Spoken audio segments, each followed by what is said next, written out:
آپ کو معلوم ہے ہمارے ہاں عدالت میں جو خلا کا سسٹم چل رہا ہے, کوئی بھی خاتون چلی جائے اور یہ دعویٰ کرے کہ میرا شوہر بہت ظالم ہے, پھر اس دعوے کو گواہوں سے ثابت بھی نہ کرے, شوہر عدالت میں آئے یا نہ آئے, عدالت میں آ کے شوہر ثابت کر دے کہ یہ جھوٹ بول رہی ہے, ان تمام چیزوں کا جج پہ کوئی اثر, بولو بھائی, نہیں پڑتا. جج فارمیلٹی پوری کرنے کے لیے یہ کام تو کرتے ہیں کہ ہاں بھائی ظلم کیا ہے نہیں کیا, کاؤنسلنگ بھی کریں گے, تھوڑی سے شوہر کو بلایا یار جوڑ توڑ کر لو, لیکن بالآخر بات کس کی سنی جائے گی؟ عورت کی. مرد نے ثابت بھی کر دیا کہ میری بیوی جھوٹی ہے, تو بھی عدالت عورت سے پوچھتی ہے کہ تم نے شوہر کے ساتھ رہنا ہے یا نہیں رہنا. اگر عورت کہتے نہیں رہنا تو پھر عدالت عورت کو خلا کی ڈگری جاری کر دیتی ہے, چاہے اس پہ شوہر راضی ہو یا راضی نہ ہو. یہ چیز اسلام کے 100%, بولو بھائی, خلاف. یہ کیوں بنا ہے ہماری عدالت میں؟ اور اس پہ اسلام کا لیبل بھی لگا ہوا ہے, قرآن و سنت کی روشنی. لیبل کون سا لگایا اس پہ؟ اسلام کا. یہ اس لیے بنا ہے کہ اقوام متحدہ کی طرف سے ہمارے حکمرانوں پہ دباؤ ہے, قانون ہے اقوام متحدہ کا کہ جیسے مرد کو طلاق کا اختیار ہے, عورت کو بھی طلاق کا اختیار ہونا چاہیے. سمجھ رہے ہیں؟ یہ قانون ہے. تو اب حکمران مجبور ہو جاتے ہیں, وہ یہ کہتے ہیں کہ ہم اگر ایسے صراحتاً عورت کو طلاق کا اختیار دے دیں تو یہ علماء ہمارے پیچھے پڑ جائیں گے اور پبلک اس کو ذہنی طور پہ قبول, بولو بھائی, نہیں کرے گی. عوام قبول نہیں کرے گی کیونکہ مذہب کے خلاف, بالکل 100% مذہب کی تعلیمات. اور یہ تو ایسا اسلام کا حکم ہے کہ طلاق کا اختیار مرد کو ہے, اس میں تو کسی کا بھی اختلاف نہیں ہے. گرین چینل ہو, وائٹ چینل ہو, اہل حدیث ہو, دیوبندی ہو, بریلوی ہو, حنفی ہو, شافی ہو, مالکی ہو, حنبلی ہو, سلفی ہو, حتیٰ کہ شیعہ بھی اس میں اختلاف نہیں کرتے کہ طلاق کا اختیار کس کے پاس ہے؟ مرد کے پاس, عورت کے پاس نہیں ہے. تو بھی حکمران مجبور ہو جاتے ہیں کہ اگر ہم عورت کو طلاق کا اختیار دے دیں تو کوئی بھی نہیں مانے گا. تو یہ اختیار عورت کو اس ٹیکنیکل طریقے سے دیا گیا ہے کہ نام اسلام کا استعمال ہو کہ خلا دیا جا رہا ہے, خلا, لیکن عملی طور پر اختیار عورت کے پاس طلاق کا چلا گیا ہے. سمجھ میں آ رہی ہے بات؟ کیونکہ اب عورت خود طلاق دے یہ تو نہیں ہو سکتا, تو انہوں نے کہا کہ بھائی خود نہیں دے سکتی, عدالت سے جا کے لے لو. اب اس میں کوئی کنڈیشن نہیں ہے کہ شوہر ظالم ہے یا نہیں, وہ فارمیلٹی پوری کرنے کے لیے وہ تو کیا جاتا ہے, لیکن اس کے لیے ثابت کرنا ضروری نہیں ہے. اگر عورت کہہ دے بس میں نہیں رہنا چاہتی, مجھے یہ پسند نہیں ہے, کچھ بھی ہو میں نہیں رہنا چاہتی, تو بھی عدالت کس کے حق میں فیصلہ کرے گی؟ عورت کے حق میں.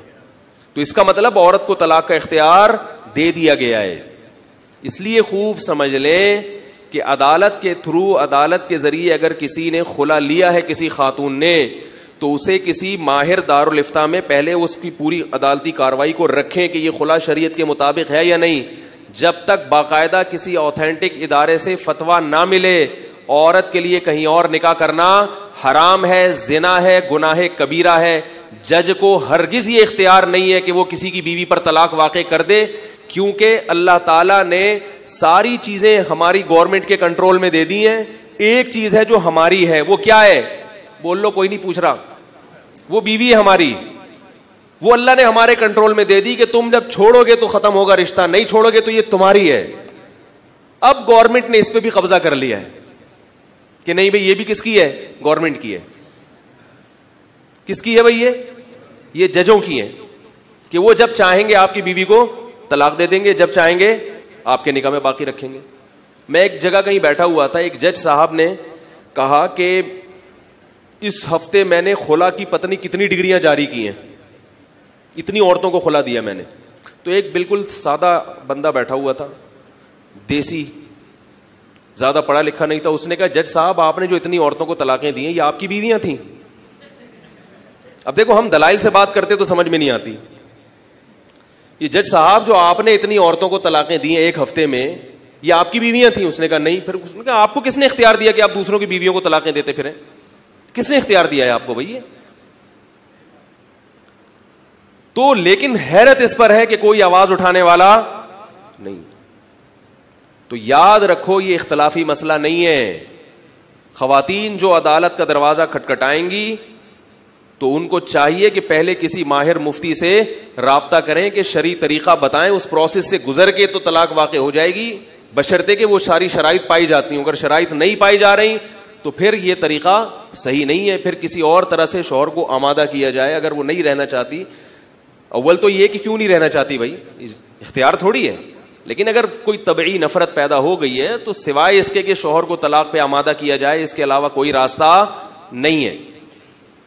تو بہت زیادہ یہ خلا کی ڈگریاں ہو رہی ہیں اور گھر ٹوٹ رہے ہیں, اور یہ اس سے ہمارا فیملی سسٹم تباہی کی طرف. پہلے عورت کو پتا ہوتا تھا کہ بھائی میں شوہر مجھے نہیں چھوڑے گا تو میں نہیں جا سکتی, تو وہ کمپرومائز پہ آ جاتی تھی کہ بھائی گھر بسانا ہے, بچوں کی خاطر کسی طرح سے گزارا کرے گی. اس پہ اب لوگ ایک سوال پوچھتے ہیں, پھر مظلوم عورت کہاں جائے, مظلوم عورت کہاں جائے؟ تو میں ان کا جواب دیتا ہوں کہ پھر مظلوم مرد کہاں جائے.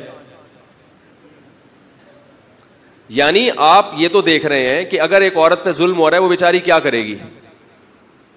تو اگر ہم عورتوں کو اس طرح اختیار دے دیں تو جس عورت پہ ظلم نہیں ہوا اس کی بیوی کا اس سے نکاح سے نکل جانا اس مرد پہ ظلم ہے یا نہیں ہے؟ تو ایسے جہاں عورت پہ ظلم ہوتا ہے ایسے تو مردوں پہ بھی ظلم ہوتے ہیں. اس پر لوگ سوال پوچھتے ہیں, پھر سوال در سوال یہ موضوع پورا چینج ہو جائے گا. یہ ایک الگ سے میں اس پر بات کروں گا انشاءاللہ. کہ کچھ دن پہلے ایک صاحب سے میری لمبی بحث ہوئی اس مسئلے پر. وہ کہہ رہے ہیں بھائی یہ کیا بات ہے, اسلام نے مرد کو طلاق کا اختیار دیا ہے, عورت پہ تو ظلم ہے یہ. تو آج کل نئے نئے فتنے بہت پیدا ہو رہے ہیں. آپ کو شریعت کا حکم سمجھ میں آئے یا نہ آئے, ہے بہرحال یہی حکم. وہ الگ بات ہے اس میں حکمت کیا ہے, اس میں مصلحت کیا ہے. ہر حکم کی حکمت اور مصلحت سمجھ میں آنا ضروری نہیں ہے. اللہ تعالیٰ نے طلاق کا اختیار صرف اور صرف اور صرف کس کو دیا ہے؟ شوہر کو دیا ہے. شادی مرضی سے ہوگی, آپ عورت کی زبردستی شادی نہیں کرا سکتے, لیکن جب ایک دفعہ اس نے قبول ہے بول دیا, اب وہ واپس اس قبول ہے, یہ اس میں ریورس گیئر بولو نا یار نہیں ہے. خوش ہو جاؤ. ایک ہی چیز کا ہے جو اللہ نے کنٹرول دیا ہے. جہاں عورتوں پہ ظلم ہوتا ہے وہاں مردوں پہ بھی ظلم ہوتا ہے. میں کئی لوگوں کو جانتا ہوں ان کی بیویوں نے عدالت سے خلا لے لیا حالانکہ وہ حقوق پورے ادا کر رہے تھے, خلا لیا اور بچے لے کے غائب. اب وہ مرد بستر پہ تڑپ رہے ہیں, راتوں کی نیندیں حرام ہو گئی, ان کو اپنے بچے یاد آتے ہیں. یہ بھی تو ظلم ہے. ہم کہہ رہے ہیں کہ اگر واقعی ظلم ہو رہا ہے تو عورت گواہوں سے ثابت تو کرے, اور اگر گواہ سے ثابت نہیں کرتی تو پھر شوہر کو بلا کے اسے قسم تو اٹھوائی جائے. لوگ کہتے ہیں ہو سکتا ہے وہ جھوٹی قسم اٹھا لے, تو ہو سکتا ہے وہ جھوٹے گواہ پیش کر دے. عدالت تو ظاہر کی مکلف ہے, تو ظاہری کاروائی تو پوری کرو, وہ بھی نہیں ہو رہی. ابھی پرسوں کسی خاتون کا فون آیا کہ وہ دیندار ہیں, ان کو ڈر تھا کہ میں عدالت سے خلا لے رہی ہوں, پتہ نہیں ہوگا بھی کہ نہیں ہوگا عدالت میں. وہ کہہ رہی ان سے میں خلا لے رہی ہوں, تو میں نے کہا اپنے شوہر کو کہیں کہ اس خلا کے پیپر پہ سگنیچر کر دیں. خلا کے پیپر پہ کیا کر دیں؟ سگنیچر, تاکہ یہ شرعی لحاظ سے بالکل ٹھیک ہو جائے. شوہر نے دے دیا. تو کہہ رہی یہاں خلا کے پیپر پہ سگنیچر کا آپشن ہی نہیں ہے شوہر کے. لے بھیا, تو یہ قرآن و سنت نہیں ہے میرے بھائی. یہ جو ہم بار بار کہتے ہیں نا ایک فقہ کو فالو کرو, یہ اسی لیے کہتے ہیں کہ قرآن و سنت کے نام پہ کوئی بھی کسی بھی وقت الو بنا سکتا ہے. سمجھ میں آ رہی ہو؟ اور یہ سارے باہر سے کچھ مولانا لوگ آئے تھے ایوب خان کے دور میں, کچھ ایوب خان کے دور میں ہوا, کچھ بعد میں ہوا. انہوں نے ان تمام چیزوں پہ اسلام کا لیبل لگا لیا. ان پہ پوری پوری قرآنی آیات لکھی ہوئی ہوتی ہیں کہ یہ اللہ کی حدود پہ قائم نہیں رہ سکتے, لہذا ان کو علیحدگی ہونے میں کوئی حرج نہیں. ساری قرآن کی آیتیں کوٹ کی بھی ہوتی ہیں, اور اپنی مرضی کا اس کا مطلب تراشا ہوا ہوتا ہے, اور اس کے مطابق خلا کی ڈگریاں جاری کی جا رہی ہوتی. تو اس لیے اللہ کے عذاب سے ڈریں. نکاح معمولی معاملہ نہیں ہے. اگر وہ عدالت کا خلا شرعی لحاظ سے صحیح نہیں ہوا تو وہ عورت کسی اور مرد کے لیے حلال نہیں ہوگی. یہ عمل زنا کہلائے گا, زنا. اور عجیب بات ہے کہ لوگ کیا کرتے ہیں, ایک خاتون نے مجھ سے کہا عدالت سے خلا لیا, اس وقت کسی مفتی سے نہیں پوچھا, دوسرے شوہر کے پاس گئی, اس سے نہیں بن رہی, اب فون کر کے پوچھ رہی ہے کہ یہ عدالت والا خلا صحیح ہوا تھا کہ نہیں ہوا تھا, کیونکہ اب وہ پہلے شوہر کے پاس آنا چاہتی ہیں. یہ کیا ہو رہا ہے, دین کو تماشا بنا لیا کہ نہیں بنا لیا؟ پہلے تو مولوی برے لگ رہے تھے کہ بھئی مولویوں سے نہیں پوچھو، اور اب جب واپس آنا ہے تو مولویوں سے پوچھا جا رہا ہے کہ وہ عدالت کا خلا صحیح ہوا تھا کہ غلط ہوا تھا. یہ تماشا بنایا جا رہا ہے.